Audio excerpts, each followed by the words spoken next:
Approchez, voyageurs du jour et rêveurs de la nuit. Asseyez-vous près du feu, là où les ombres dansent avec les secrets. Fermez les yeux, ouvrez l'âme, car ce que vous allez entendre ne se lit pas sur les visages et ne s'entend pas dans le tumulte des marchés. Il est des histoires que l'on ne crie pas, des histoires que le vent enterre sous le sable et que seuls les cœurs attentifs peuvent déterrer. Celle-ci parle d'un garçon que l'on disait étrange parce qu'il posait des questions que personne ne voulait entendre. Un garçon, un vautour et un silence plus fort que 1000 paroles. Voici l'histoire de Bakary et du jour où le silence sauva ceux qui surent l'écouter. Il était une fois, bien avant que les routes ne blessent la terre et que les lampes ne volent dans le ciel, vivait un garçon nommé Bakary, dans un village recroquevillé entre les dunes et le vent. Bakary n'était pas comme les autres. Il posait des questions, trop de questions. Pourquoi les arbres ne parlent-ils pas? Pourquoi les hyènes rient-elles la nuit? Et pourquoi le soleil part-il sans dire au revoir? Les anciens soupiraient. Cet enfant parle trop et écoute trop peu. Mais Bakary, lui, écoutait vraiment. Pas seulement les voix humaines, mais aussi les silences entre les voix.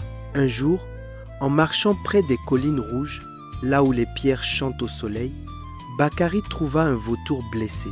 Il était immense, noir, le regard profond comme un puits ancien. « Je ne suis pas aimé, dit l'oiseau. On m'appelle mangeur de morts, mais j'ai vu plus de vie que les oiseaux qui chantent au matin. » Bakary n'eut pas peur. Il soigna l'oiseau. Jour après jour, il lui donna de l'eau, lui parla, partagea ses pensées. Quand l'oiseau fut guéri, il ouvrit ses grandes ailes. Avant de s'envoler, il dit « Un jour, tu seras seul, tu chercheras ton chemin. Souviens-toi d'un vieux proverbe que ma mère me répétait toujours.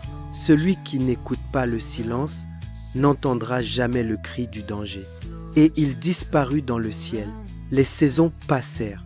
Les jeux d'enfants devinrent des soupirs. Puis vint la sécheresse. Le puits se vida. Le bétail mourut. Les ventres se creusèrent. Un jour, un riche marchand arriva, drapé de tissus colorés, les bras pleins de vivres et d'eau. « J'ai ce qu'il vous faut, dit-il. De l'eau, des provisions, des médicaments. En échange, je demande peu. Vos enfants, juste pour travailler. Dans ma ville, ils seront nourris, éduqués, en sécurité. » Cette nuit-là, le village se rassembla autour d'un feu. Les visages étaient mi-ombre, mi-lumière. Le marchand les observait, silencieux, dans l'ombre. Le chef du village parla. « Le puits est sec, nos enfants ont faim. Devons-nous accepter ?» Un vieil homme hocha la tête. « À quoi bon les garder ici pour les voir mourir ?» Une femme murmura. « Et s'ils ont un avenir là-bas, un toit, un bol plein ?» Un jeune homme s'indigna. « Ou des chaînes. » Des cris. « Nous ne savons rien de cette ville. » Puis un ancien dit d'une voix lasse. « Mieux vaut un ventre plein dans une autre terre qu'un cercueil ici. » Les voix se perdirent dans la nuit. Mais Bakary, lui, ne parla pas. Il écoutait le silence. Et dans ce silence, il sentit le danger. Bakary avait quitté le village avant l'aube, pieds nus, cœur lourd. Le vent portait encore les échos du feu de la veille. Mieux vaut un ventre plein dans une autre terre. Il ne savait pas où il allait, seulement qu'il ne pouvait pas rester.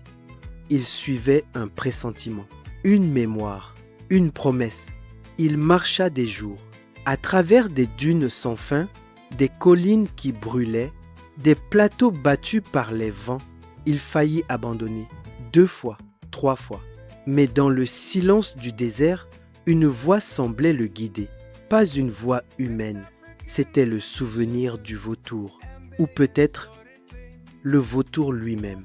Une nuit, sous un ciel noir sans étoiles, Bakary s'écroula, le corps vidé, la gorge sèche. Alors il le vit. Le vautour majestueux, sombre, posé sur un rocher, comme une sentinelle d'un autre monde. Tu es venu, dit l'oiseau. Mais comment savais-tu, balbutia Bakary. Je vois ce que les autres ne voient pas. Je sens quand le vent du mal approche. Ma mère m'a transmis un don, celui d'écouter le silence des âmes. Et la tienne m'a appelé.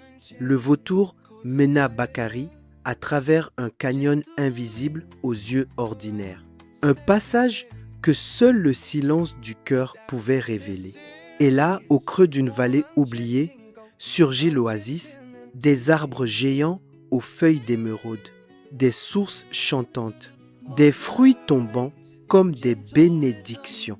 Peu la voix, moins encore y accède, dit le vautour. Mais toi, tu as écouté, tu as refusé les promesses bruyantes pour entendre la vérité muette. Quand Bakary revint, le marchand était toujours là. Certains enfants étaient déjà partis, d'autres attendaient. Bakary parla. Calmement, j'ai trouvé un lieu. L'eau y coule, la vie y respire. Ceux qui veulent vivre, suivez-moi. Ceux qui veulent survivre, restez. Le village se divisa. Des familles entières suivirent Bakary, mais pas tous. Au village, les jours passèrent.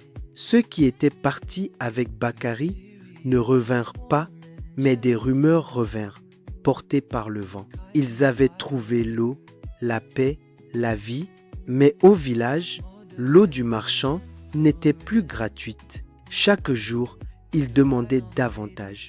Un enfant de plus, puis deux, puis des jeunes filles, puis les bras des hommes. Ceux qui avaient cédé ne voyaient plus leurs enfants revenir. On disait qu'ils travaillaient, mais personne ne savait où, ni comment, ni pourquoi leur nom commençait à disparaître des souvenirs.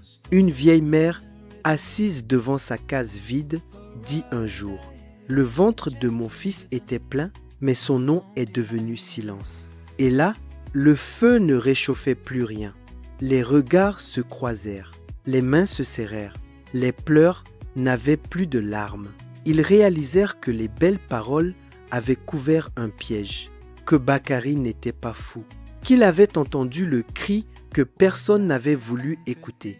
Le marchand était parti avec les enfants et les traces qu'il avait laissées ne menaient nulle part. La piste était morte et avec elle, l'espoir de les retrouver. Proverbe sahélien. Celui qui n'écoute pas le silence n'entendra jamais le cri du danger. Morale, poser des questions. Comme Bakary, quand il était enfant, c'est éveiller la curiosité et ouvrir la porte à la compréhension. Mais il ne suffit pas d'entendre les mots, il faut aussi apprendre à écouter ce qui n'est pas dit, à percevoir le silence entre les paroles.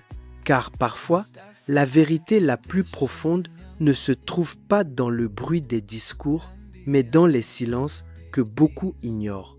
Ceux qui savent poser des questions et écouter avec attention, non seulement avec leurs oreilles, mais aussi avec leur cœur, découvrent la sagesse cachée.